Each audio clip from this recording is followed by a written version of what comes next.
భద్రాద్రి జిల్లా BRS party జిల్లా అధ్యక్షుడు రేగా కాంతారావు అశ్వారావుపేట నియోజకవర్గ ఇన్ఛార్జి మాజీ ఎమ్మెల్యే మెచ్చాపై ఘాటు వ్యాఖ్యలు చేశారు. మాజీ ఎమ్మెల్యే తాటి వెంకటేశ్వర్లు అశ్వారావుపేట బీఆర్ఎస్ పార్టీ ఇన్ఛార్జిగా ఉన్న మాజీ ఎమ్మెల్యే మెచ్చా నాగేశ్వరరావు పార్టీలో నాయకులను కార్యకర్తలను పట్టించుకోకుండా ఒంటెద్దు పోకడతో వ్యవహరిస్తున్నారని వారు తెలియజేశారు.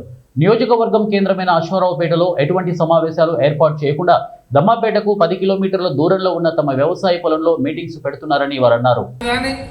గెలుపుకు కారణాలు కానీ చర్చ ఇంతవరకు జరగలేదు. ఇది చాలా దురదృష్టకరం.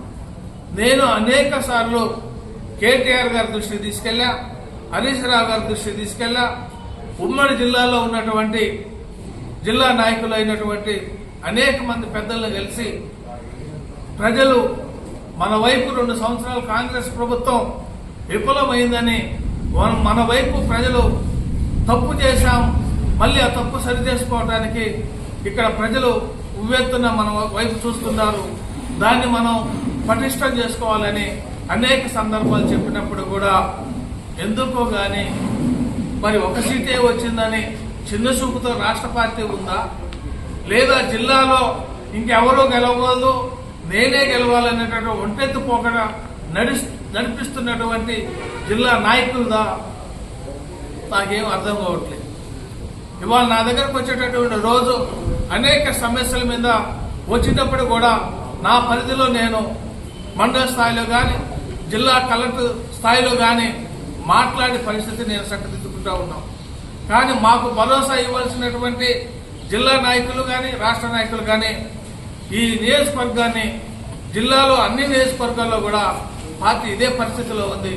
దీనికి ముఖ్యమైన కారకులు ఇవాళ జిల్లా పార్టీ అధ్యక్షులుగా చెప్పుకుంటున్నటువంటి రేగా కాంతారావు గారు, అలాగే ఈ నియోజకవర్గం ఇన్ఛార్జి అని చెప్పుకుంటున్నటువంటి మెచ్చా నాగేశ్వరరావు గారు, ఇక్కడ ఉన్నటువంటి ప్రజల్లో ఉన్నటువంటి నాయకుల్ని కలుపుకోకుండా ఒంటెత్తు పోకడతోని ఏదో వాళ్ళ యొక్క చెప్పు చేతులు ఒక రాజ్యసభ సభ్యులు వస్తున్నారనంటే ఆ నియోజకవర్గంలో ముఖ్య నాయకులు ఎవరున్నారో వాళ్ళకి సమాచారం అందే విధంగా చూడాల్సిన బాధ్యత వాళ్ళకు ఉందా లేదా అని నేను ప్రశ్నిస్తా ఉన్నా. అదేవిధంగా జిల్లా ప్రెసిడెంట్గా చెప్పుకునేటటువంటి బాధ్యులు కనీస సమాచారం చెప్పాల్సి ఉందా లేదా అని నేను ఈ సందర్భంగా వారిని అడుగుతా ఉన్నా. ఇన్ఛార్జి అని చెప్పుకునేటటువంటి మరి నాయకులు సమాచారం ఇవ్వాల్సిన అవసరం ఉందా లేదా? మాకే పదవులు లేవండి, ఇక్కడ మేమంతా మాజీలమే, మాతో పని లేదా? మీరేనా? ఇక్కడ బీఆర్ఎస్ అంటే అందరూ కూడా మేము బీఆర్ఎస్ ఈసారి మేము కారు గుర్తుగా ఓటేస్తామని చెప్పేవాళ్ళు ఉన్నారు. వాళ్ళు మనం కాపాడుకోవాల్సిన బాధ్యత ఉంది. కానీ ఆ బాధ్యతను విస్మరించి ఇంకో విషయం చెప్తా ఉన్నాం. గత వర్షాకాలంలో దాదాపు సుమారు ఇవాళ 12-13 నెలలు దాటింది. రేపు 19వ తారీఖు వస్తే 14 నెలలు అవుతుంది పెదవాగు ప్రాజెక్టు తెగిపోయి. తెలంగాణలో ఒక మినీ ప్రాజెక్టు తెగిపోయిందని అంటే ఒక పెదవాగు ప్రాజెక్టే. అది మన తెలంగాణలోనే ఉంది కదా.